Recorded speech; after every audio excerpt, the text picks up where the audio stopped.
I got to give a shout out to a Dunk of the Year candidate, London, Ontario's own Shaedon Sharpe. Levitated, elevated, and did what he does best against the Wizards last night. We talked about the Dunk of the Year candidate last year, which we'll have to get back into for reasons.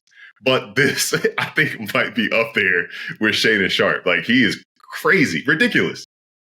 It's not a Dunk of the Year candidate. That is the Dunk of the Year. If you haven't seen it, just search Shaedon Sharpe on Twitter, on Instagram, like wherever you find your news, TikTok. Search Shaedon Sharpe. It'll pop right up for you. Yep. That was one of the craziest in-game posters I've ever seen in my entire life.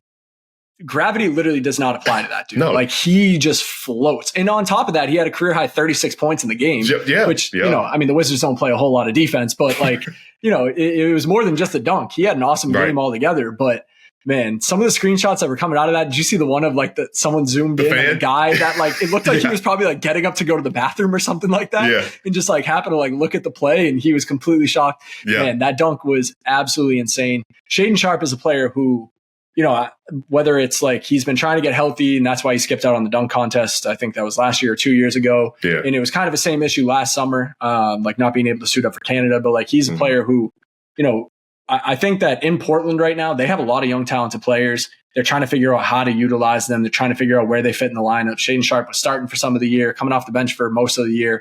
Like, I think both in terms of Team Canada and on the Blazers, he's trying to figure out where he really fits in. But once he does figure out his role in the rotation, and once he can finally find his way onto the Team Canada roster, like, you know, the ceiling is the roof for that guy. Like, he's, you know what I mean? Like, he might jump through that too.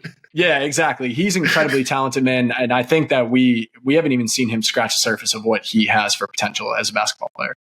Yeah, it's crazy. This is a dude who didn't even play college basketball. He's so good that he went to college, didn't play, and then was a top 10 pick in the NBA draft. And it's funny, like, it's hard to kind of use the right term. And I hope we clip this. We're going to clip this dunk, I'm sure. And we're going to have a nice little overlay with that. And every time I see him, and I don't know if we have the rights for this sound, but I always think about the sound. It's like, ooh, that brother's floating in the... I always think about that with him. I don't know if we can get that on the clip itself, but I'll do it myself if we can't.